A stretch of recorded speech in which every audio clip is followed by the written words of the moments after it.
બોલો તમે જોઈ શકો છો કે જળ અભિષેક કરીને રામદેવ પીરની જય સાથે જળ અભિષેક કરવામાં આવી રહ્યો છે અને કુંવર કન્યા પાયલબેન ના હાથે જળ અભિષેક થઈ રહ્યો છે. જોશો આ કળશ ની ઉપર જળ અભિષેક આવી રીતે કરવામાં આવી રહ્યો છે.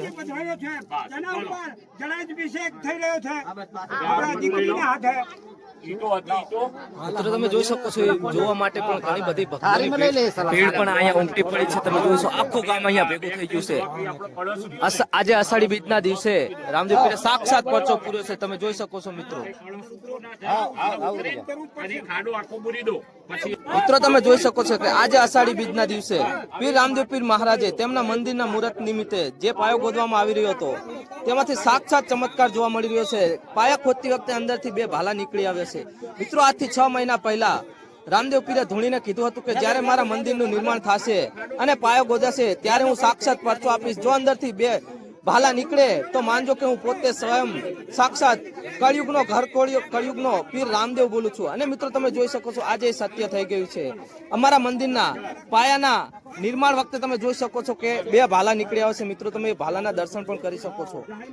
મિત્રો આ જોવા માટે તમે જોઈ શકો છો કે ગ્રામજનોની ખૂબ જ ભીડ ઉમટી પડી છે. ભક્તો જે બહેનો જે કળશ અમારે મૂકવામાં આવે છે તેનું જળ અભિષેક કરવા માટે બહેનો પણ દેખો તમે જોઈ શકો છો કે તળાવને કુવાથી પાણી ભરી ભરીને લાઈનમાં ઉભા રહી ગયા છે. આ બધી જ બહેનો જે કળશ મૂકવામાં આવ્યો છે તેના જળ અભિષેક માટે પાણી ભરીને આવી ગયા છે.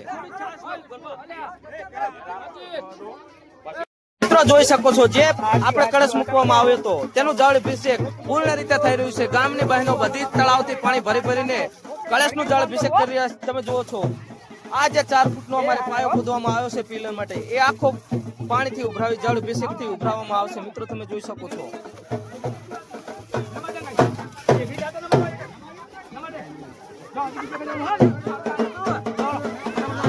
જોઈ શકો છો કેટલો ઉમંગ વર્તાઈ રહ્યો છે.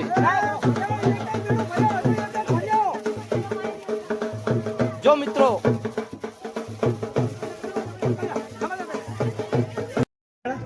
જો રામપીરને માનતા હોય અને શ્રદ્ધા હોય તો આ વિડીયોને બને એટલો શેર કરજો અને લાઈક કરજો.